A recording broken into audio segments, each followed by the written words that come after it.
I forgot to record the first part, but I hooped a wash away stabilizer.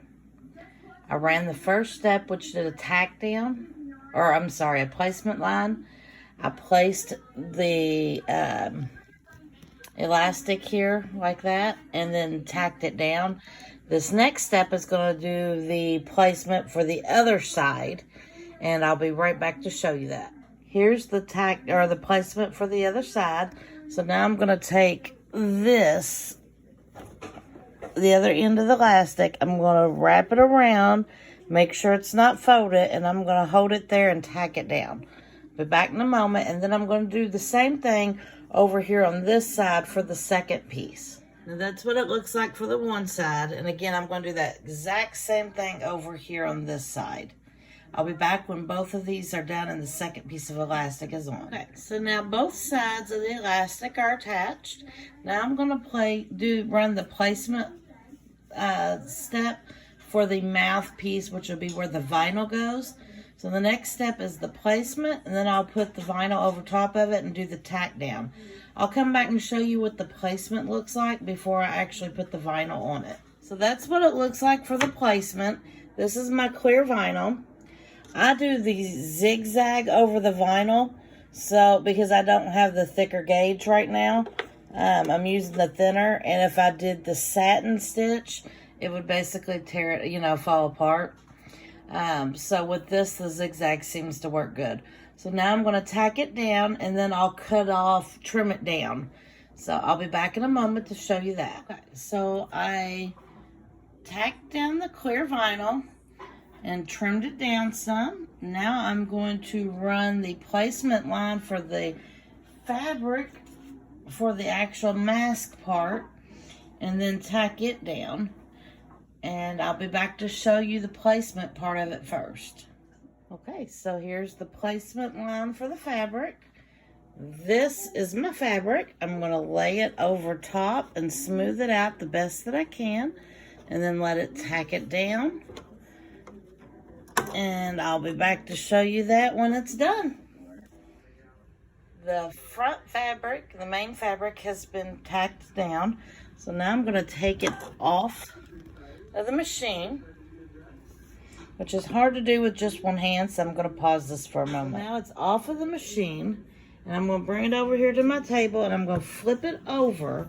And on the back side here, I'm going to trim some of these threads, and then I'm going to tape down with, I love to use blue tape, so that way I don't get glue, because you could use the spray adhesive, but I don't want to get that all over the clear vinyl and have to wash it off. So I'm just going to use my blue tape, which works wonders. I actually have some pieces over here for where I tried this earlier. I messed it up because I used a tearaway stabilizer, and it just did not go well. It actually tore away at the end and didn't stay lined up. So it did okay. It just, it was a hot mess at the very end. So anyways, I'm going to tape this down, put it back, and let it run the next step. Alright, so I went ahead and removed it from the machine again, just so I wouldn't have to stop the video, and since it's hard to do with one hand. But you can see it tacked down the back, and when it did the mouthpiece again. So now what I have to do is I got to trim both sides of the fabric, the front and the back, and also on this mouthpiece. Now what I found easiest on the mouthpiece is to use your little cutter, your seam ripper, and get in there. And see, I might even be able to do this with one hand. It's kind of hard. But if you go at it sideways so you're not poking down real well, very hard, you won't go through the clear vinyl.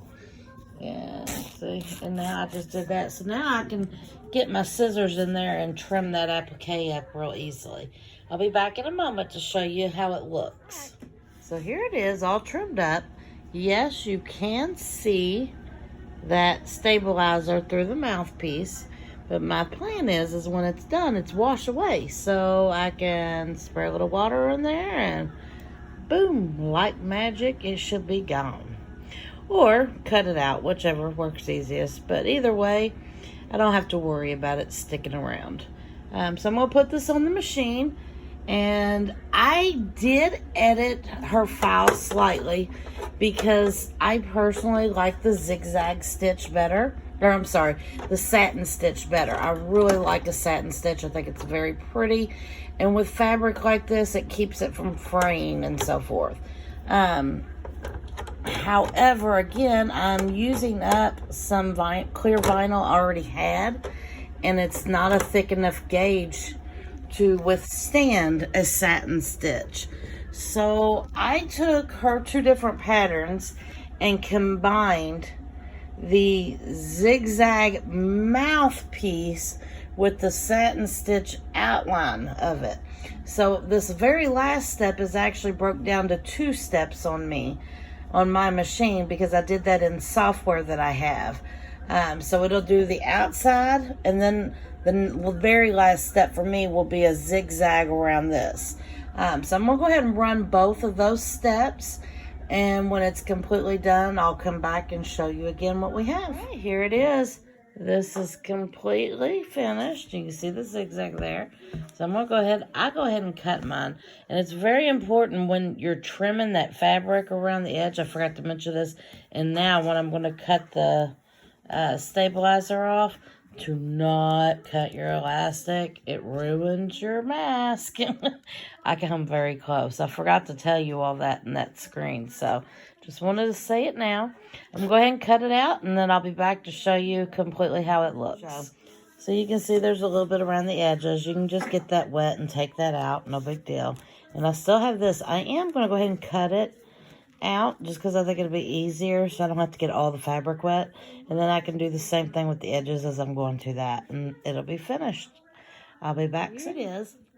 I actually did not use any water because I just took the scissors as close as I could to all the edges. But I figured when they wash this, it'll all go away. So there was really no point in me needing to do that. It will go away on its own. So I feel like it's good to go. Now, just so you all can see what happened when I used tearaway,